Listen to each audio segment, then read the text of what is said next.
Rich. What's up, brother? Hi, thank you so much for joining us. You ready to do this thing? I am. Let's do it. Ladies and gentlemen, the man joining us now is the voice of the NFL. He's the face of the NFL Network. I think he was the first employee of the NFL Network, and he let me be on his show for 1 hour on Monday, which nobody ever does. Ladies and gentlemen, he's the host of the Rich Eisen Show. He's the host of NFL Game Day on NFL Network. He's a man from Michigan. He has a great personality, a great voice, and right now he's rocking an incredible beard. Rich Eisen.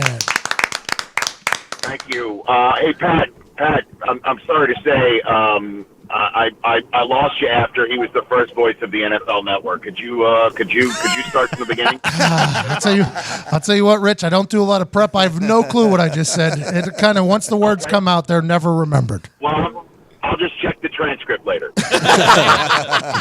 I mentioned this earlier. In your green room, you have the letter. I think it was from Paul Tagliabue, Yes. asking for you to. Were you the first on-air hire of the NFL Network? I was. I was the first on-air hire, in 2003. Okay, you're still there 15 years later, still doing your thing on an everyday basis. Is the NFL Network the premier league network across all professional leagues? You know what? I'd leave that up to others to decide. You know, MLB Network, to get truly inside in the industry, they win all the Emmy awards. It's something that they get every year. You know, the NFL Network, it took a long time for us to get fully distributed. There were all sorts of arguments back and forth between cable stations.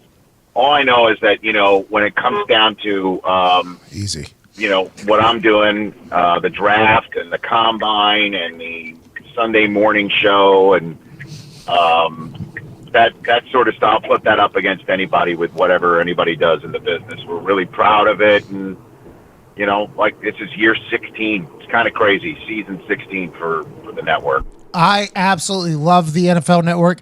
I love the traffic you're in the middle of. Don't get hit over there. I just thought to give someone a honk. You know what I mean? I got to be honest with you. You know, I don't mean to car shame anybody, but is it me or do, on average, a Prius driver goes 10 miles an hour too slow anywhere on the road? Well, that's the type. Am I wrong? Type of Hold on. When I was on my bird scooter, I was passing Priuses in California, and I had this rhyme. I was like, a lot of Priuses in California, bitch, driving around looking like a bunch of beta shit. I had like I made an entire rap song about Priuses because there's a lot of those. And you were going faster than them. Yes.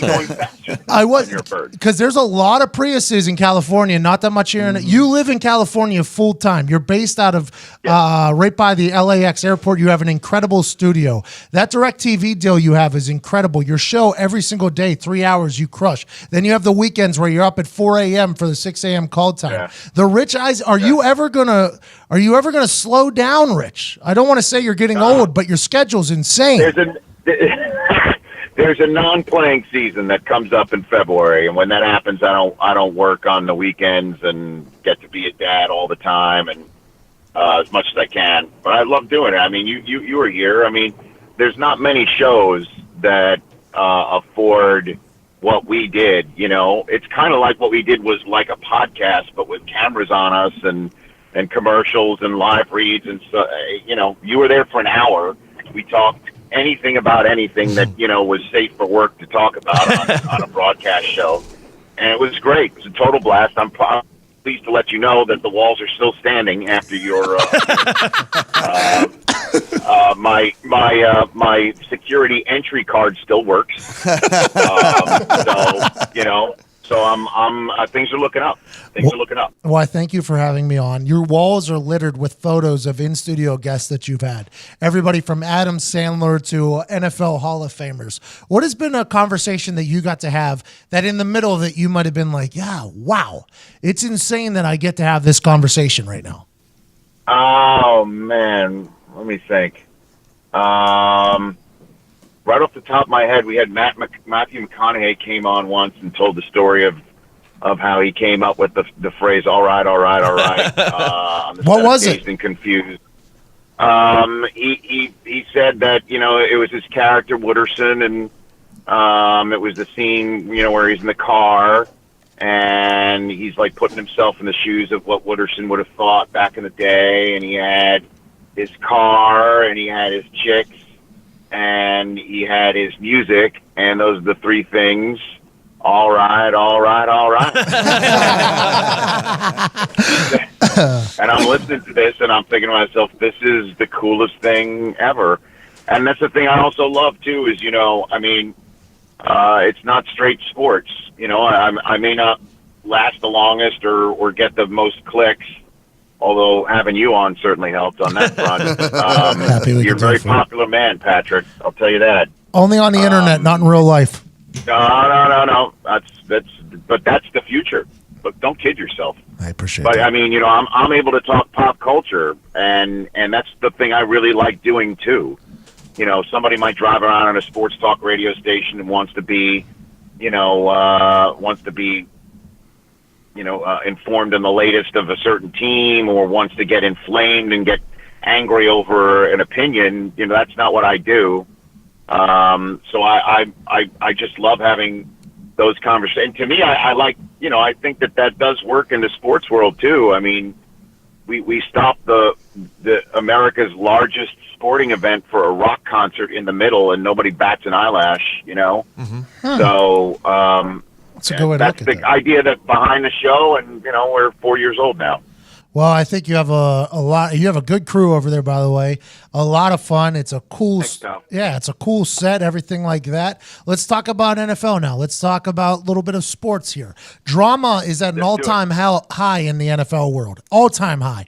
Every little thing is blown out of proportion. Whether it's Odell Beckham, Le'Veon Bell, Antonio Brown, Dak Prescott, everything is just drama, drama, drama. Is this something you think that the NFL loves or hates? Because it's always the topic of conversation. There's always incredible athletes doing incredible things, but off the field, it's like a reality TV show on a regular basis. Is that good or bad for the NFL? I think, it depends, to be honest with you. The spell my name right PR strategy is not really what the NFL is looking for, but having drama like holdouts and drama like calling out your coaches and whatnot, I don't think the NFL was too thrilled about Odell going off on his own with Lil Wayne sitting next to him having a conversation on ESPN. I don't think they were too thrilled about that. But I might be wrong. I don't know. Jimmy Butler's certainly doing a good job of blowing the NFL off of sports pages over the last 24, 36 hours. The NBA is really becoming that much more popular. But when it all comes down to it, when you put a sporting event on television for everyone to sit down and watch, the NFL is still the gold standard. And as long as that's the case, I think the NFL just wants to keep making sure that the viewing product is as watchable as ever, and get as much of the attention as they possibly can get without drama, if I could guess. You have a position at the NFL Network where you've got a chance to work with so many Hall of Famers. The NFL Network's lineup of gold jackets is next level. I mean, Hall of Fame night, you were sitting on a dais, so I think with 8 Hall of Famers all with their jackets on surrounding you. It is and that's Pat, that's a day where you make a very specific decision. There's no way I should go with a light colored suit. In past years, I decided to go with a light color suit, and it's not the same color as their jackets, and I think I stuck out a little bit more, trying to blend in, and but these are just, again, as you're now getting more and more part of the paparazzi, these are decisions that sometimes you don't expect to make, and you got to make the right one. Do you have a favorite suit? You know what? There's a couple of go-tos that I've got. I've got a blue one I like a lot. Sometimes I go a little pinstripe. Ooh. Other times I just go to work and I just grab whatever's the first thing that's clean. Attaboy. Just like back in college. Attaboy. Rich, speaking of that, yesterday you had a glorious sweater on. Was that cashmere? Oh, look at that. Was it cashmere? Yes, it was. Oh, yeah. It was nice looking. I was like, Rich, showing out. Yeah, it was. It was cashmere, man. So I've got that going for me. I take requests. If you want. But Pat, was your For the Brand shirt cashmere? Because that looked pretty damn good too. It's definitely a tri-blend. Definitely a tri-blend. It feels good on the nipples. Yours should be arriving within the next 2 weeks. Those get shipped from Latvia. The rare polyester cashmere combo. Tonight, Eagles, Giants. Who do you got? I was thinking about that today because I got to pick this game in the next 12 hours, and I'm like, I have no idea. I could totally see the end of this week where there are 3 2-4 teams, and the Redskins are in front at 2-3 in this division. That is a total possibility. I just think the Eagles are the better team. They're the better team. They're better equipped. They have the pass rush that could create the problems for the Giants that have been the Achilles heel for this team the first 5 weeks of the season. That said, it's a short week, and Lane Johnson might not be ready to go tonight, which is a huge loss for them. This is a total coin flip, man, and I do not have that answer for you right now. If I had to guess, I would just say it's the Giants at home, and they'll get it done on a short week. I don't know. There's a lot of drama coming off of that Sunday with Odell. A lot of drama, Rich. Did you hear, though, that they played Uproar by Lil Wayne during their first 4 songs yesterday at practice on Tuesday? So they're like already having fun with it and moving on and turning the page. At least that's what they're showing when the press is showing up. They're blasting Lil Wayne. I don't know what the hell to make of this stuff anymore. Kanye's showing up to the White House today. I mean, what the hell? I honestly don't know what's happening in this world anymore.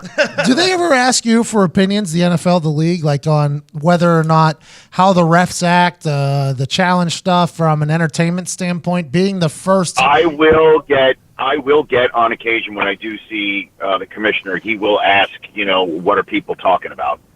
What's going on. He will say that, and I'll give him exactly what people are lighting up the phone lines about. I will always give my 2 cents on officiating. I thought the tuck rule was garbage. I thought the catch rule was worse. And, I'm glad that whatever they did, midweek, a couple weeks ago to talk about this roughing the passer penalty stuff, they've clearly fixed. Obviously the occasional, WTF call will get through, like the Michael Bennett hitting Kirk Cousins and sliding down his legs call, that type of stuff will still get through. But the football, like J.J. Watt flat out decleated Dak Prescott and landed on top. Like, the power of every Watt who plays in the NFL landed on top of Dak Prescott. And there was no flag. So I think that they have they've fixed that. And those are the things that, to me, really inflame a fan base and make them think that that it's not the NFL that they're used to anymore. The helmet rule, I think, has been absolutely properly applied. There's been some crazy-ass hits that have led to ejections that I think every last one of them was warranted.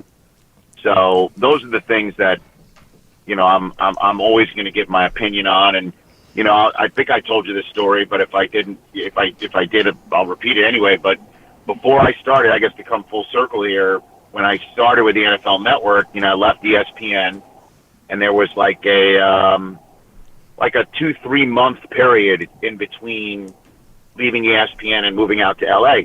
So right in the middle of it, I got a call from Steve Bornstein, who's the executive from ESPN who'd launched the NFL Network. Guy's so smart, he hired me twice. He calls me up. I got a call from the NFL from an executive whose name I'd never heard of before. And I call Steve up, and I'm like, hey, I got a call from somebody who wants to meet with me. He goes, who is it? I said, it's Roger Goodell. And he goes, hang up and call him back right now.